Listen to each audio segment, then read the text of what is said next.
Reekin Havoc. Reekin Havoc. News, interviews, and more. We just reek of Huntsville Havoc hockey. Welcome to a special edition of the Reekin Havoc podcast. I'm Tim Lambert.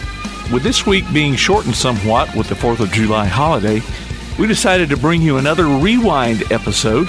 We've gotten a few more shows under our belts, and we've collected a few more memories to revisit from current and former players. Some come from this past season, while others go all the way back to the Channel Cats days. We'll also slip in another Hockey 101 tidbit and let you in on the latest return for next year's team as the Reekin Havoc podcast continues. The Reekin Havoc podcast. One of the worst feelings you can have is that of being stranded. Well, BT's towing, tire, and truck repair makes that a thing of the past, with 24/7 towing services and roadside assistance in the northern Alabama and southern Tennessee areas. But that's not all. They also offer truck and trailer repair, mobile welding, brake service and repair, new and used tires, and other major and minor repairs. Their name says it all, BT's Towing, Tire, and Truck Repair. For 24/7 response, call 497-8234. That's 497-8234. BT's Towing, Tire, and Truck Repair. Athens Utilities comprises Athens Electric, Athens Gas, and Athens Water Services. Together, we are committed to providing reliable and affordable electricity, natural gas, and water and wastewater services. We operate as part of the City of Athens, and just like our city's motto of Athens is classic, Southern, character, we believe in supporting what makes our community special. Call 233-8750, come by our office at 508 South Jefferson Street, or look for the link online at athensal.us.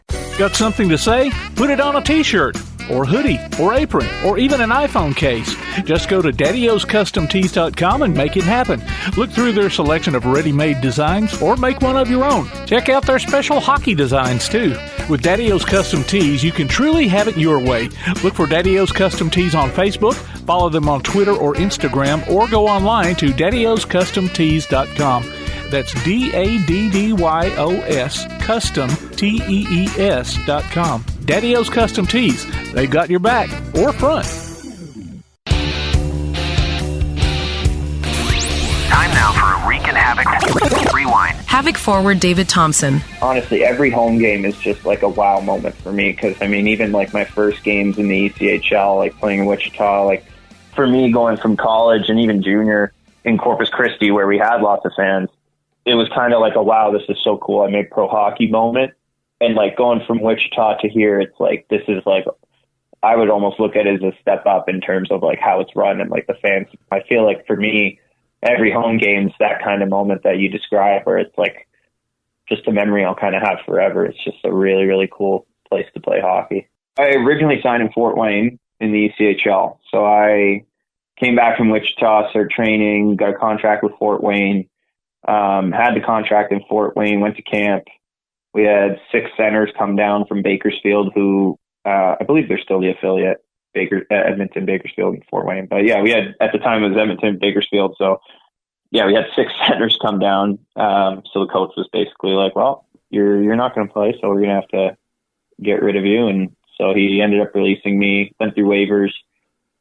Wasn't sure what I wanted to do. I kind of wanted to go to Europe. So I kind of waited around a bit and just trained and skated at home. And I think it was beginning of November, end of October. My agent called me and just said this team in Sweden, which is Hockey Etan, is the league in Division 1. So it's there. They have the SHL, Svensken, and then it was Hockey Etan is their 3rd league. So it was very good hockey, very young, really good people, really good organization, treated me really well.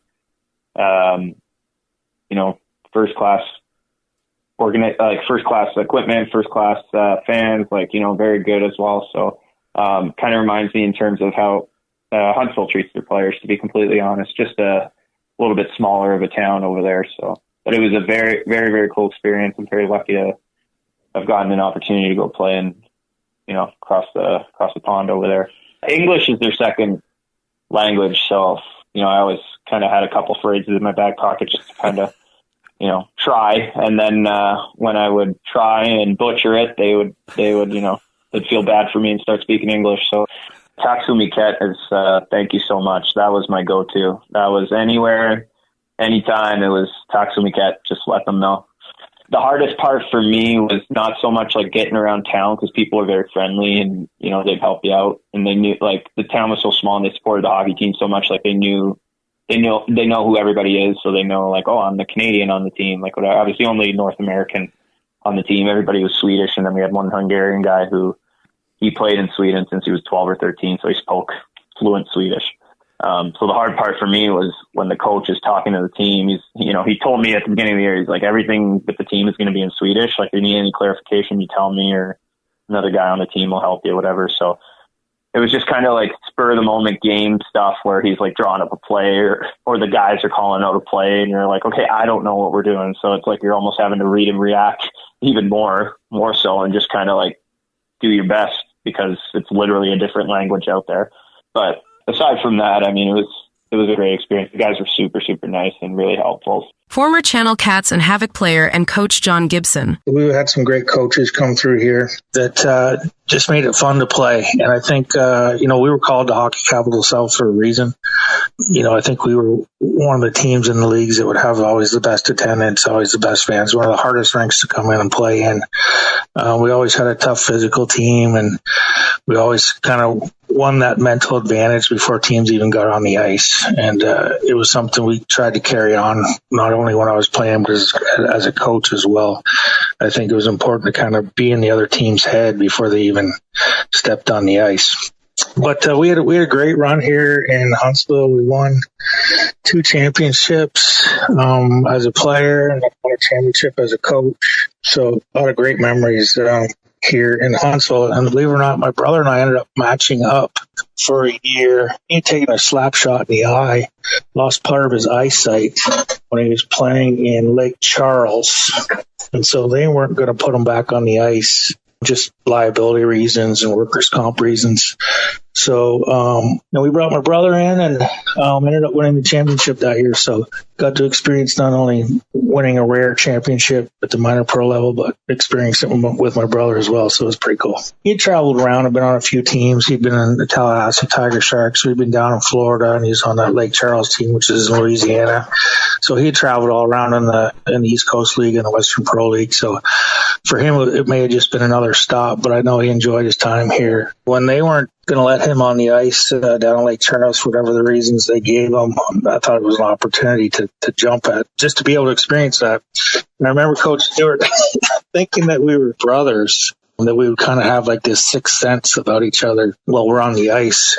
So he paired us up the very first game, very first shift. And I think they scored against us. So Coach Stewart goes, well, enough of that, and switched us out. We didn't play much together after that. But I mean, we would, but we weren't partnered up all the time. But killing penalties and power plays and whatnot. But it was a great time. Havoc right wing Buster Larsson. I'm thankful I didn't know like how crazy it was going to be, like how different it was going to be. I'm kind of, I was trying to go with the flow. That's kind of how I am. And sometimes that's for the better and sometimes that's for the worse. But when I moved to Canada, I went to a high school where I lived on campus, and they keep me in check. They do, if you don't follow the rules, you get punishment and all that when it comes to homework and all that. So there's always like people looking over your shoulder and making sure you were doing the right things. When I was younger, I went to Czech Republic every summer for a hockey camp, and one of the guys there played for that team, and he told me how much he liked it and how awesome it was and whatnot. And I was like, yeah, I'll do it. I'll try it out. And then went to Canada, and it was completely different with school, because in Sweden it was not, you don't really do hockey and school. It's more so you do hockey or school. It's not a good thing, but that's kind of how it was. And so once I moved to Canada, it was tough for me the first month to do a lot of school and homework and all that, but it definitely helped me and gave me some discipline to realize how important education is. And I'm very grateful for my journey and getting the chance to play in Canada there. In Sweden, you play for, there's like a pro team, and then below the pro teams are all the junior teams. So it's not really you play for your school or you play for a team. Like in college, for example, there's no college hockey in Sweden. There's just pro hockey or there is university. You can't really do both. So that's also another reason why I wanted to come over here, because I wanted to get my diploma and my degree. And if I could do that and play hockey at the same time, it was a no-brainer for me. So that's definitely something that I wish they would have more of in Sweden. But it is tough when all the teams are with the pro teams. If you play for a game for the pro team in Sweden, you can't play college hockey either. So that's why a lot of people move to Canada before they get the chance to play for the pro team, because the pro teams will not be happy if you decline an offer to play for, the highest team. So it's a lot that goes into it. So I'm just very happy that I made the decision to move to Canada when I was in grade 11 or 11th grade, and then got to see college hockey and see what it was about. So there's definitely a few differences though. First year pro, I didn't really know what to expect, but once I got here, you get treated very well by, the teammates, staff, and the fans are awesome too. It's just, there's so many good things, and it definitely exceeded my expectations, and I'm just very, very happy that I got the chance to experience this. When I was playing 16U, the Swedish championship playoff, I think it was in semifinals, I'd been benched for most parts of the game, and then they put me out in front of the net on the power play and got the rebound and got us to advance to the final. And I just remember that it felt really, really good, especially since I wasn't playing much that game either. So that's definitely one I'll remember for a long time. Former Havoc defenseman Andy Willigar. I was very fortunate for whatever reason. Right as soon as I joined the team, I had a string of good luck and I was able to score some goals right away. And not that I needed validation for my decision to go down there after the Christmas break, but just kind of made everything feel like the sacrifice was worth it. And just obviously you're having some success right away personally, the team is having success, and that's definitely a really vivid memory. And then of course winning the championship to finish my professional career with amazing group of people, coaches, Keith and Becky, our owners. It was, we were such a tight-knit family, tight-knit group, and, you couldn't have scripted a better way to finish your hockey career. As I progressed through my years in the league and under Glenn and Jesse, I definitely played more of a penalty killing shutdown role, which I really enjoyed as well. So I kind of got an opportunity to do everything in Huntsville as far as my role went. So I don't know. I definitely wasn't a fighter. I got in the odd one and often came third. So I definitely wouldn't say that I was a tough guy by any stretch. Havoc center Dylan Stewart. I think the most special goal for me was my first Western Hockey League goal. It was my first game of I played when I was 15, but that's what just being a call-up. It was my first time I was officially on the team full time. And we were down, or it was 5-5 with a couple of minutes left in the game. And my parents drove down to watch the game. And the guy shot it from the point. I just kind of stopped it with my stick and spun around and put it top shelf and scored the game-winning goal. Got to keep the puck. So scoring that first goal is definitely the most memorable that I can think about. I think I started skating when I was 3 years old, and my mom was actually going to pull me out because I was such a bad skater, but I stuck with it and ended up getting drafted from my local club, the Canadian Athletic Club, to the Prince Albert Raiders when I was 2014 for the Western Hockey League. And then at the time, it wasn't really big for Albertans to go to NCAA route, so that if you go to the major junior direction, you lose all your eligibility. So when I was playing at home when I was 15 years old, Leon Draisaitl actually got called up to the World Juniors, so they needed someone to play a game. So I signed my contract at 15 and played one game. So I lost my NCAA eligibility, which at the time was my goal to play in the Western Hockey League. So then I played one more season with my minor club in Edmonton, and then I moved away at 17 to Prince Albert, Saskatchewan, and played my first year junior. Learned a lot at that time, first time living away from home, and it was one of the best leagues in the world for juniors. So it wasn't all smooth sailing. It was the first time you're not getting as many minutes as you're used to, so it's definitely an adjustment. So I spent 2 years there, and then I was traded to the Kootenay Ice, where I played a year and a half. And then during the second half of the year, I kind of wanted to return home, so I went to the Alberta Junior Hockey League and ended up signing with the Bonnyville Pontiacs for half a season. And then for my last year, I got to live at home and played for the Sherwood Park Crusaders. And I was hoping to commit to a college since I couldn't go NCAA that was local, so I could live at home still. And I ended up signing with the Nate Ooks, a team that I had my uncle play for. So it kind of was close to home to play there. And I really found my passion for hockey again there, getting to play a lot more minutes and getting a lot of touches. And we ended up winning the championship in my third season, which is a year I'll never forget. Just had a really good group of guys, and we had lost in the finals my first year, so it kind of was a full circle moment. And then last year was my last season with them, and we reached the finals again, but we were just a bit of a younger team and it didn't work out. And then that summer I didn't have an exact plan of where I wanted to play, and I had a couple people talking to me, and I ended up signing with the Utah Grizzlies went to their camp, and it didn't end up working out. And then I ended up in Huntsville, and I've been very happy since I've been here. It's been nothing but first class from the organization, from the coaches, players, fans. It's been an unreal experience, and I feel like I'm super grateful that I got an opportunity to come down to Huntsville and experience that. I feel like I've made some lifelong friends here, which is something that you don't, like when you're playing pro hockey, there's people moving all the time, but I feel like we have a culture here that just brings the best out of people and pushes people to be their best every day. And I've played in big rinks before, but I've never experienced anything like the Huntsville fans. Like that arena gets so loud. It's created some memories that I'll never forget. And being able to have my parents come down and watch a couple games and share that with them so they know what we're dealing with every weekend has just been awesome. And I feel like that's exceeded all expectations, and I'm forever grateful I got a chance to put on the Havoc jersey. Former Havoc left wing Travis Kauffeldt. Billy McCurry showed up. We ended up having a little on-ice ritual, me and him. I'd always shoot a puck into our net at the end of the game, or at the end of warm-ups, and he'd always shoot a puck into the opposing team's net at the end of warm-up all the time. Maybe that's where some of the fights ended up coming from. We won the championship in Huntsville in 2010, I think it was. And then went back for another year. I went to New Jersey in the Federal League, and Billy McCurry was there. And it was funny because we started doing the same thing again. In New Jersey, we'd do the same thing. He'd shoot a puck down to the opposing team. That night, shoot fire. Yeah, it was good. He was the top. He was kind of, I guess you'd call him the quarterback. He was the quarterback of the power play. And I call it in our era days. I was usually on the half wall, and I'd give it to him, and he had this move that he'd take off across the blue line and do like a fake clapper, and it was like a backhand pass. I mean, you can't even really replicate it. It was kind of a one-of move that I think only maybe he can do, and he'd give it back to me, and it usually opened up a whole lane for me, and I could just walk right in and shoot. So, yeah, it was definitely him on that one for sure. He didn't care if he scored or not.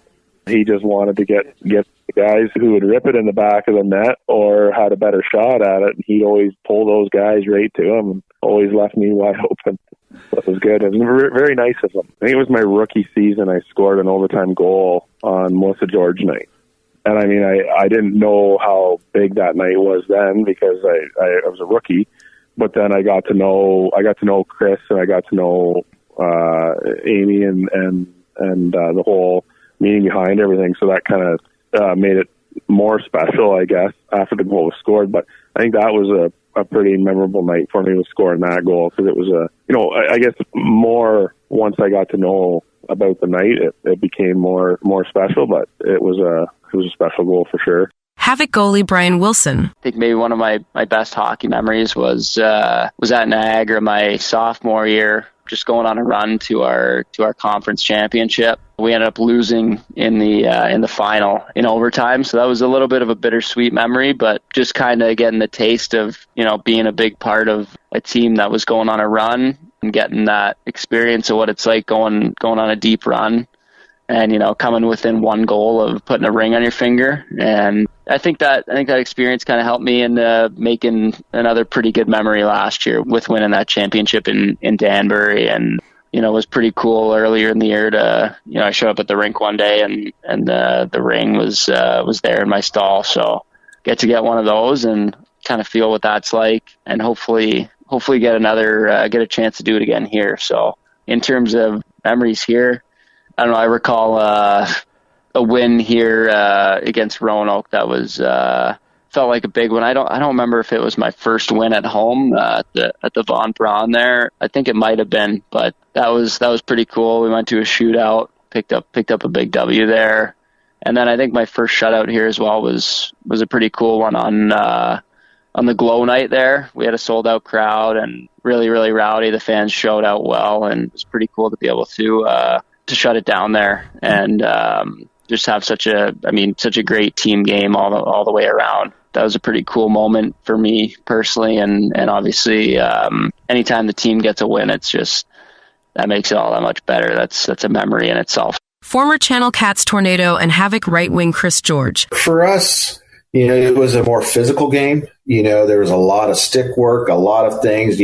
As the NHL changed its rules, you could see just the change in the sport in itself from a more of a, not so much a physical, hard-nosed game. It's still hard-nosed. It's still physical, but the skill, the rules opened up the offense. They took away the red line, and so there was no more two-line offside to make more offensive chances.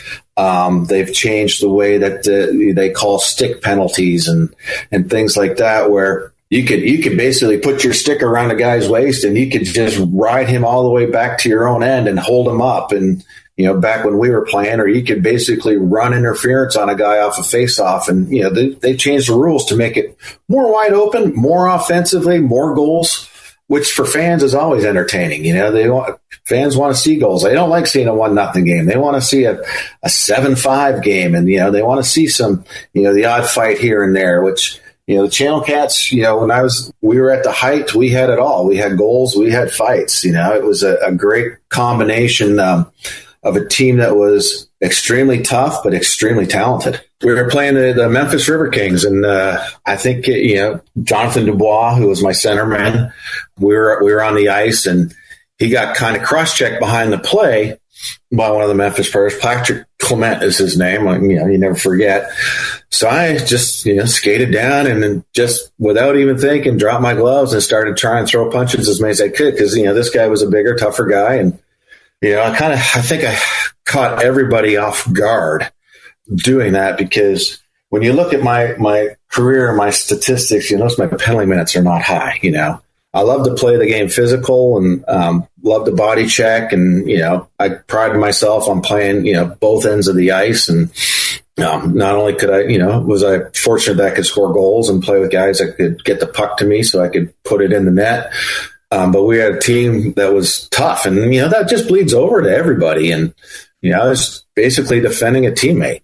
So that was, that was one. And the second one I can remember was we were playing the Macon Whoopie, and there was a little scrum behind the net, and I got kind of cheap shotted, and I threw an elbow that dropped a guy. Next thing I know, there's a little melee going on, and I'm getting jumped by two guys. And, that wasn't one of my proudest moments, but, it happened. So, there were a couple, but I was mostly, on the ice to try and put the puck in the net. My last weekend as a pro, I was playing in Indianapolis, and it was a 3-3.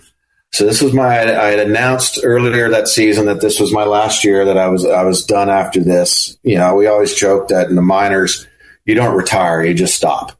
So I had announced that I was ending my career, and earlier that year. And that final road trip was, we played Friday night in Indianapolis. We hopped on the bus. We drove to Shreveport, Louisiana. Our bus broke down on the way in Memphis. We had to get a new bus. So we arrived late, of course, to Shreveport, played that game, hopped back on the bus, and we had like a 2:00 afternoon game back in Indianapolis against Oklahoma City. And we were, of course, late back to then.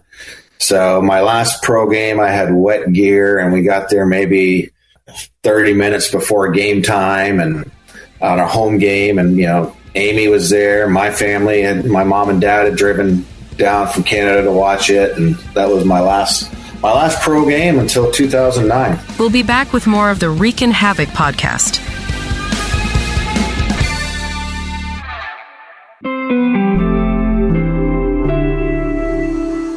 My name is Joel, and I came to St. Jude Children's Research Hospital in December of 1987 to be treated for osteosarcoma, which is bone cancer. We didn't know anything about St. Jude. We didn't know what they meant, or that, when we got here, what we would do, how it would be taken care of. And when we arrived, we found out that my family wasn't going to have to pay for any of my treatment, not for my medicine, not for travel, not for housing, not for food. St. Jude was going to cover all that.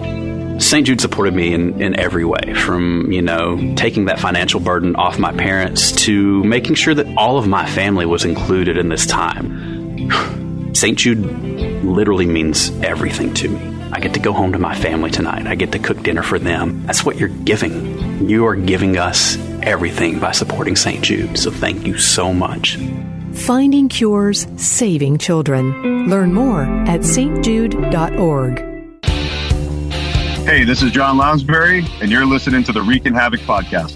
Havoc forward Jack Jaunich. My senior year, we had just set a program record for wins in my junior year of school. We had a bunch of guys move on to pro, a couple guys to the SB, and a couple guys that are playing the East Coast League as well. So we go into our senior year, and we didn't really know what to expect as a team, and we were fortunate enough to have a really good year. And so my coach calls me in to the office around the fall time, October, November, right around when our season's beginning. And he tells me that there's this opportunity that for Division III men's hockey players that are born in the United States to play for the United States and represent your country. And this tournament happened to take place in Lake Placid, New York, which has a lot of history when it comes to the United States and representing the United States, Miracle on Ice, if you've ever heard of that. So from there, I was fortunate enough to be selected to that team and represent the United States in January. And pretty cool tournament. I mean, we played teams like Kazakhstan and Slovakia and Korea and Japan. Each team kind of has its own style of play. For example, Kazakhstan, I felt like I was playing against men and guys that were, even though we were all relatively the same age, because the tournament for specifics, it was ages 18 to 25, and you had to be a university athlete was the requirement for the countries. So everybody in that tournament was enrolled in university, and you had, different teams were quicker, like Korea and Japan were very quick teams, had a good power play, and, I think that everybody has a different style of game, but at the same time, we're all playing the same game. And honestly, overall, it was just an awesome experience. And, we came up short getting the silver medal, losing to Canada in the gold medal game. But overall, it was an awesome experience, especially to do it my final year of college hockey. College teams, they end, especially for Division III athletes, they end around February or early March. And so that's where you end up getting guys that sign with pro teams right after their season. And for me, Savannah was the first team that reached out to me, and I didn't really know what to expect. I already had played my entire season, and I just kind of wanted to go for an experience and see where I stack up. It was cool going down to Savannah. At the time, it was their first season in the league, or in the East Coast League. I was there for only about 3.5 weeks, and actually, it's kind of funny because I had the opportunity to come here to Huntsville as well at the time, and once I went to Savannah, and after those weeks, that spot kind of got filled, and so I didn't really have Huntsville as that option anymore once I was released from Savannah. And so that's how I ended up going to Peoria and playing there for the end of the season, because it was only about 2 hours from where my school was at. So it made it a lot easier to balance that life of still kind of getting meetings with teachers and making sure I'm staying on top of all that and graduating okay. former forward Mike O'Sullivan. There was a guy that was on the team, like right when they seen I got released from Fort Worth, they called and said, would you be interested in coming here? And I was like, man, it's the end of the year. It's like, I don't really know what's going on. He's like, well, we're going for a playoff run. And he's like, we have, I think it was like 10 games left in the season. And then Gibby, Coach John Gibson called me and asked me if I'd be willing to come down and everything. And I was like, yeah, I'd love to then. And then I came here and then I think I scored. I think it was the first game right when I got here. And then it was like I was on a same thing, like a 5-game tryout agreement with them, and just to keep our roster spots open. And then another 5 tryout agreement came just to keep me through the year here. And we obviously lost in the playoffs, but I got a taste of what Huntsville was those couple of weeks. I mean, it was a little different because I didn't really know anybody on the team, and I was kind of, I guess you could say, almost secluded because it's like everybody was already friends with everybody. And then when I came here, it was like I was basically looking to take someone's job, I guess. And it's not, I mean, it's not a good way of looking at it, but it is the way it kind of goes. And once after the season was over, Gibby called up and asked if I wanted to come back, and I was more than happy to come back. And I stayed for a few years. Once I came here and I scored and put up a couple points, I felt like my confidence was there and I had a step ahead. And I don't know, once my confidence came back, it helped out big time. I knew Lounsbury because Lounsbury started off at the training camp in Fort Worth with me. And one of his good friends was my roommate in college. So I kind of knew Lounsbury already. And so that was one person that I knew to an extent. So I kind of hung out with him more or less. And Philly ended up being my roommate, but Philly was never really around. He was always with the crew that he hangs out with and everything. And like DeGary was actually a really funny story about him was I ended up hitting some guy and knocked him down. And after I started putting up numbers, DeGary's like, well, I think this guy's going to be sticking around. So DeGary always tried defending his teammates because that's what he was always doing. And I ended up hitting somebody, and the guy's skate came up and hit me in the nose, and my nose was a little bit blooded up. And DeGary came over and started punching that guy, thinking that guy did something. And I was like, oh, man. He's like, I got your back. Don't worry about it, man. So I got introduced to the team pretty quickly. But, I mean, it was obviously everybody had their camaraderie with everybody, and it was just I grew into it pretty quickly. But it was just the first couple weeks, the first 2 weeks or so, it was everybody was on pins and needles because I came in, and it's like I don't think anybody wanted to be really buddy with me. And just because when you have a new guy come in towards the end of the season, the coach is bringing somebody in for a reason. And I was lucky. Gibby was lucky enough. Well, I was lucky enough. Gibby put me on a line with James Patterson. And that's where I got to put up some numbers because James Patterson was one of the best players around. And anytime he touched the puck, he said, just get open. and that's all I tried doing. I just tried being somebody on the set, away from the play. And I mean, I would get in there, but I wouldn't be agitating. I wouldn't be trying to fight anybody because I usually know what that was going to turn into. Me getting beat up most of the time.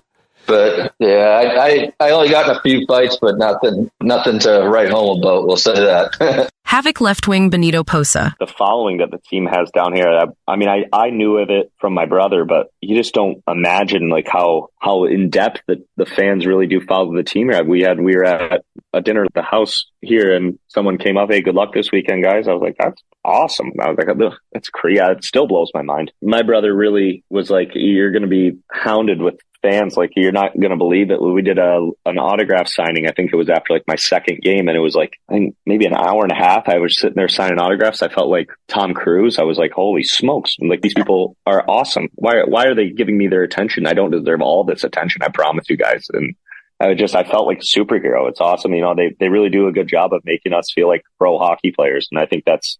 It goes both ways. If I'm going to be honest, you feel good about yourself and you feel like you want to perform for those fans. So it goes both ways, and it's definitely. I mean, I think I know this is the number one spot to play in this league for sure. I mean, people are jealous of what we have here for sure. My dad was like very talented player when he was growing up, and when he got to play in the NHL, I mean, that's the hardest league you can play in. So he's got that crown on his head over the rest of the family, but. I mean, it's a little different for my brother. He wasn't, as highly scouted when he was younger. He had to work very hard to get to pro hockey, and he did just that. And he has a crazy, incredible story of a career. And I think it was basically a role plan for me. I would just followed in his footsteps, and he played in the Ontario Hockey League in junior, and I didn't get the chance to do that. So I had to go a different route and ended up going to college. And, it was just always someone I could always rely on. Like when I made the decision to leave college, he was the first call. Like, I don't know where I'm going to go. And he was like, I'll call Huntsville. You're going to love it there. Trust me. The rest is history.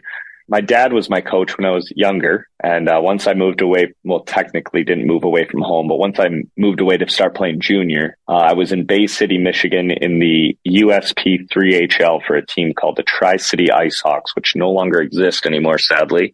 But after that, I went back and played youth hockey for one more year. And then I went to the North American Hockey League in Minnesota. And then I got called up to the USHL in Muskegon. And then from there, I stayed in the USHL, but I bounced around quite a bit. I went to Muskegon, to Central Illinois, which was Bloomington, Illinois.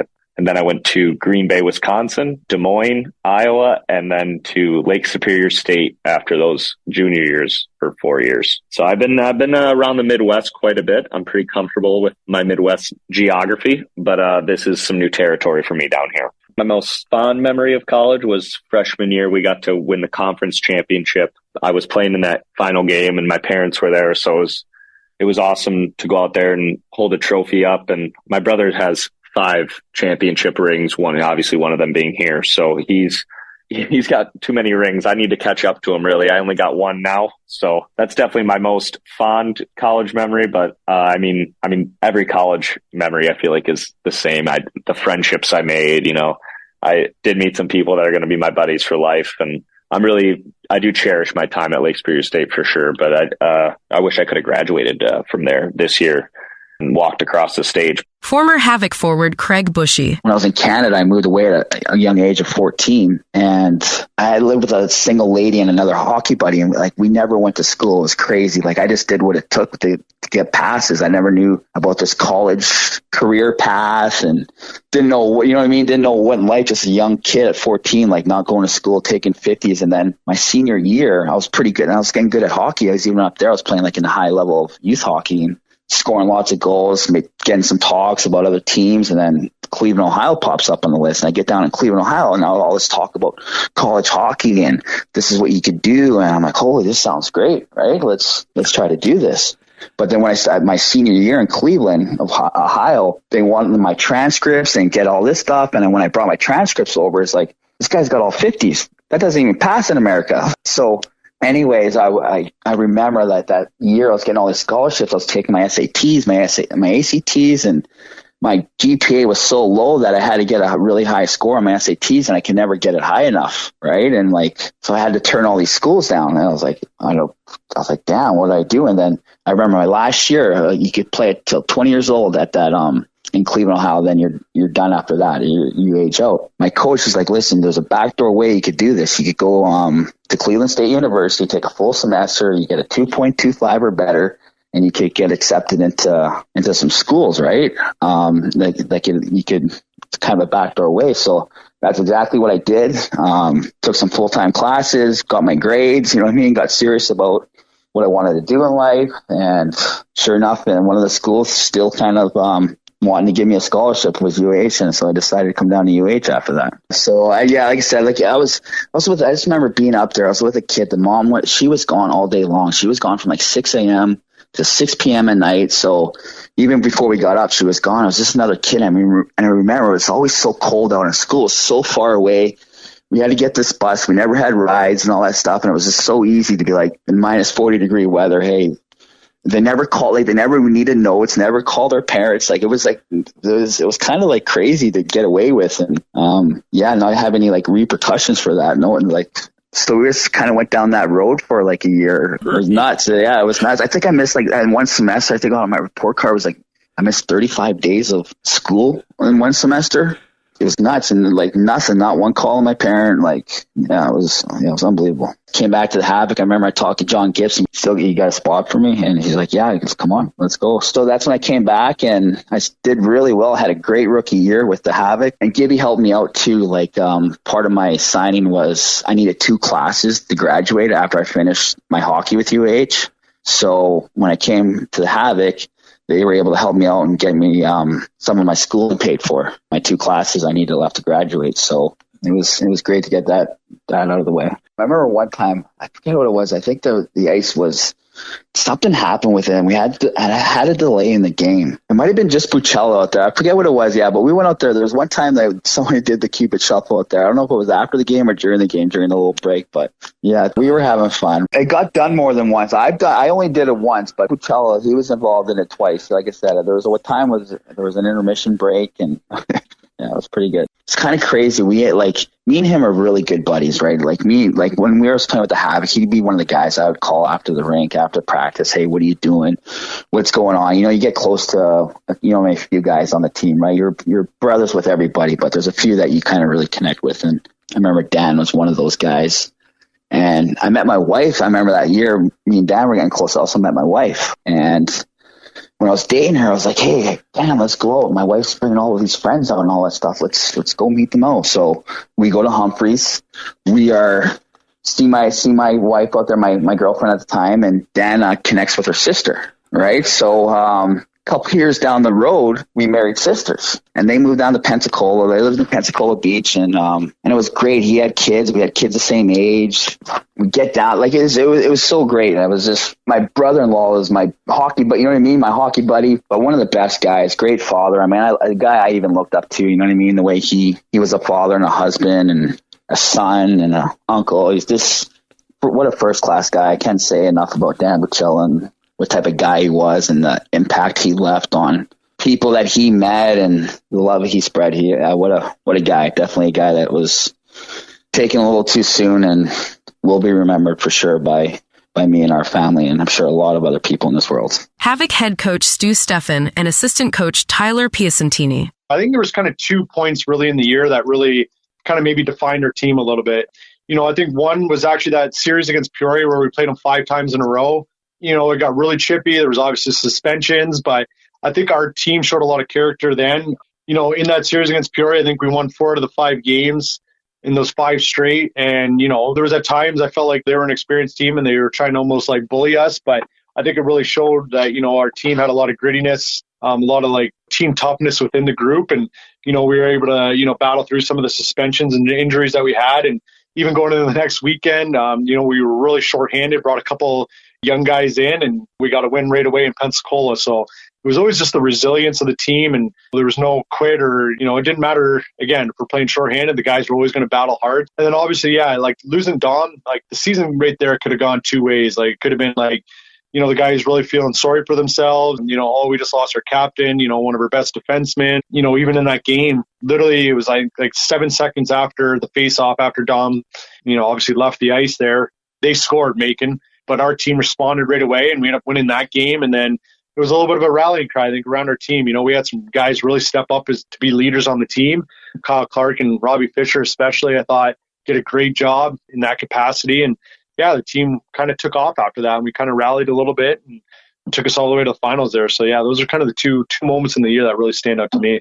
Just right at the end of the year, they're obviously playing that last game at home. Fish got that breakaway and scored, give us a lead there late in the game against Peoria. That one really stands out, obviously giving us the first win in the series there, going back to Peoria. Because, again, we talked about that. We had to win that first game here at home against Peoria because they, had a really, really good home record this year. So, that was a massive goal there by, Robbie Fisher. And Game 3 against Roanoke there, too. Late in the game, we had the lead there. And I think before we scored the empty netter there was some little bit of panic in our guys. But I think there was a lot of fight and a lot of, guys selling out, blocking shots, and making sure we got that victory too. So, and then obviously, kind of when the horn went there in Roanoke, it's another good spot. That'd probably be the closest spot that rivals the, BBC there. It can be a pretty hostile place, but, kind of those 2 moments are probably the 2 biggest ones I think of the year for, in my mindset. I think, yeah, just the playoffs, just the run that we had and everything that we went through as a team. But I'd say probably Robbie Fisher's goal there at home. That was the loudest. The rink here was so loud, especially when he scored. Just to see everyone's reactions and stuff, it was pretty cool. So, but I think just the whole playoffs and to see guys sacrificing their bodies and stuff like that, and just buying in, and just to see that everything that comes along with it, that was pretty special to watch behind the bench.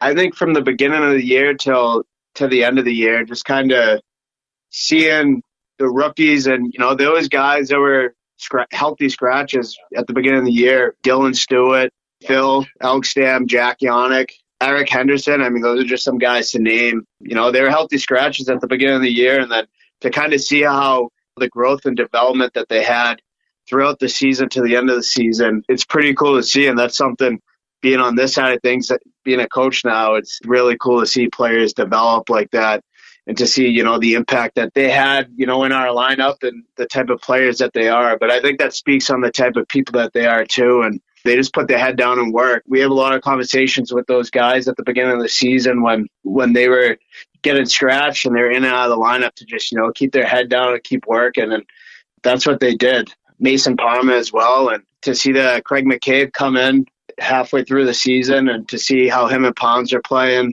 they're really solid defensemen for us and deep pairing for us. They're going against other teams' top players. So it was great to see. Matt Duran, too, again, had a really good rookie season for us. I thought he was pretty much solid all year, though, and I think, just the development from all our young guys throughout the year was, massive. And like Ty said, there was times we healthy scratched them at the start of the year, and then by the end of the year, there was no thought to them ever coming out of the lineup. So if you can do that, put that in your coach's, mindset and not even giving us the option to pull them out, that's, I think really good development for those players. So, I think we had a number of guys that really improved throughout the season. The Reekin Havoc Podcast. Join us now for Hockey 101, rules and game situations explained by the players themselves. Former Havoc goalie Kevin Janot explains the decision to play with an empty net. Typically, it would happen when you're down 1 goal, sometimes 2 goals in a game. So if you pull the goalie, he'll go to the bench. It allows you to put a 6th player on the ice to take his spot. So then at that stage, you can have 6-on-5 to give your team more advantage of trying to score a goal. It's more of an offensive attack. But then the downside is it does leave your net vulnerable. No one's protecting it. So sometimes they can ice the puck down, score in the net relatively easy. But the main purpose of that is to give your team another offensive player to try to get the game all tied back up. We'll be back with the Reekin Havoc Podcast. In June of 2005, our twin girls were delivered, Melissa and Ann Catherine, and they were born 14 weeks early. Amy and Chris George talk about the Melissa George Neonatal Memorial Fund. They both weighed less than 2 pounds. Ann Catherine was 115 and Melissa was 1'9". Melissa lived for a couple of hours, but all of the medical technology in the world just could not have saved her, and she passed away while she was in the NICU. Chris realized pretty early that God had given us a platform that we could use to try to help people. So Chris and I started the Melissa George Neonatal Memorial Fund at Huntsville Hospital. To know that Melissa's name is living on, her legacy continues. And I think that was very important to Amy and I, is why, the fund is named after her. Because for 7 weeks, Melissa fought so that Ann Catherine would have a chance to live. And I think that we wouldn't be doing her name any justice if we didn't carry on, because we know we wanted to honor her and honor her legacy. And the community, Huntsville Havoc, the community in Huntsville itself, they've rallied around that. And it's been a wonderful support system for us. And I think for a lot of families too, when they see total strangers that are giving. We're online at HuntsvilleHospitalFoundation.org. Click on the Melissa George Neonatal Memorial Fund and you can give that way. There's no donation that's too small, and every dollar is just as important as the next one. And if you're giving, then we understand you're giving because you care. And that's what's important, is that we've learned over the years that people give because they care. And you can volunteer. If you're interested in that, you can click on the volunteer tab to fill out an application. We are grateful for any type of support, because we know that once we pull those dollars together, we can do big things. For more information on the Melissa George Neonatal Memorial Fund, visit HuntsvilleHospitalFoundation.org. Hey, this is Nolan Kaiser, and you're listening to the Reekin Havoc Podcast. Forward Jack Jaunich has been signed to return for the 2024-25 season. Jaunich appeared in 57 games during the regular season and playoffs last year, scoring 17 goals along with 17 assists to total 34 points. Internships are available with the Havoc for the upcoming season. Go to the Contact Us tab at HuntsvilleHavoc.com and click on Internships. The 2024 On Ice Summer Youth Camp will be July 22nd through 25th for ages 8 to 14. Cost is $330 for skaters and $275 for goalies. Go to the menu at HuntsvilleHavoc.com, select Fan Zone, and click on Havoc Youth Camp to register. The annual Showcase Camp will be July 26th through 28th at the Huntsville iSports Center. 8 players from last year's camp ended up playing professional hockey last season. Cost is $250. For more information, go online to huntsvilleHavoc.com/showcase-camp. Season tickets for next year are on sale. Full, half, or quarter season plans are available. Go to the menu at huntsvilleHavoc.com and click on the Tickets tab. Summer hours for the Havoc front office are Monday through Friday, 10 a.m. till 4 p.m. Join the Havoc Text Club for exclusive offers, information, and more. Go to the Huntsville Havoc Facebook page for the sign-up link. The Reekin Havoc Podcast. For those returning from military service, the transition back to civilian life isn't always easy. Retired Marine Gunnery Sergeant Bill Cook talks about still serving veterans. The mission of still serving veterans is to serve and honor veterans and their families by empowering them to build meaningful lives. And we do that through connecting to fulfilling careers, getting the benefits they deserve, or the services that they need. We have never charged anybody anything for our services. A group of business leaders in town felt there was a need to help the seriously wounded make that transition back into civilian life. Employment services, VA benefits, and connections to other community services. That's what we do. If you're a veteran and you need help, please get a hold of us. Go to that website, ssb.org, and you can find out pretty much anything you need to know about still serving veterans. In Huntsville, call 256-883-7035.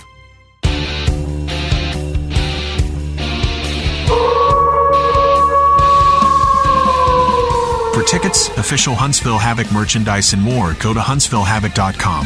Visit our website at ReekinHavoc.com. Look for us on Facebook, Instagram, X, and Threads. And listen, follow, and subscribe to the Reekin Havoc podcast on your favorite platform to keep up with the only weekly podcast covering the Huntsville Havoc, the Reekin Havoc podcast.